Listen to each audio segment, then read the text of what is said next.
పంటల ఉత్పత్తి కోసం కానీ వివిధ ప్రోత్సాహకాలని ప్రకటిస్తూ ఉంది అధ్యక్ష. అయితే ఇక్కడ ఒకసారి పంటల వైపు మనం ఎంత ప్రోత్సహిస్తున్నప్పటికీ కూడా రెండో వైపు కూరగాయలకు సంబంధించినటువంటి విషయంలో తెలంగాణ రాష్ట్రం ఇతర రాష్ట్రాల పైన ఆధారపడాల్సి వస్తుంది అధ్యక్ష. ఇవాళ హైదరాబాద్కు 84% కూరగాయలు ఇతర రాష్ట్రాల నుంచి దిగుమతి అయితే తప్ప రోజు గడవనటువంటి పరిస్థితి ఉంది అధ్యక్ష.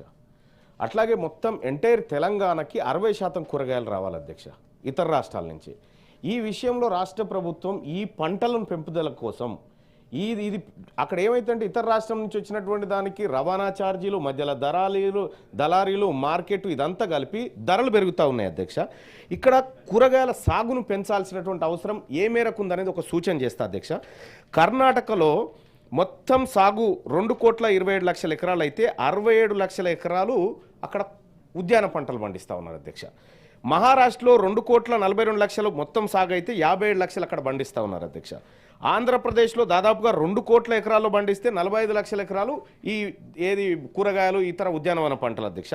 ఛత్తీస్గఢ్లో 82 లక్షలు పండిస్తే 19 లక్షలు కూరగాయల కోసం. కానీ తెలంగాణలో 1,93,00,000 సాగుబాటు చేస్తూ ఉంటే అందులో కేవలం 12 లక్షల ఎకరాలు మాత్రమే మనం చేస్తూ ఉన్నాం అధ్యక్ష. తద్వారా మనం ఇతర రాష్ట్రాల మీద ఆధారపడడం, కూరగాయల ధరలు పెరగడం, అది వినియోగదారులకు భారంగా మారడం, మనం బయట ఎన్ని ప్రోత్సాహకాలు ఇచ్చినప్పటికీ కూడా ఈ పరిస్థితి అయితే ఉంది. కాబట్టి రాష్ట్ర ప్రభుత్వం ఈ ఉద్యాన పంటల కోసం ఇవాళ మనం విత్తనోత్పత్తి గురించి ప్రోత్సాహాలు మాట్లాడుతున్నాం సార్.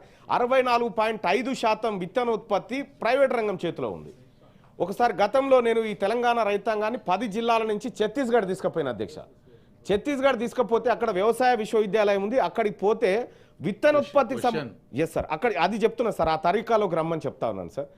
అక్కడ విత్తనోత్పత్తి విభాగాన్ని రైతులకు పరిచయం చేస్తే ఆశ్చర్యపోయారు అధ్యక్ష.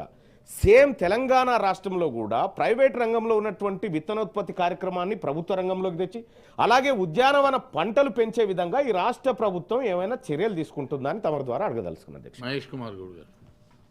అధ్యక్ష, ఇది మల్లన్న చెప్పిన రిలేటెడ్. ఇది ఇప్పుడు మన రాష్ట్రంలో వ్యవసాయం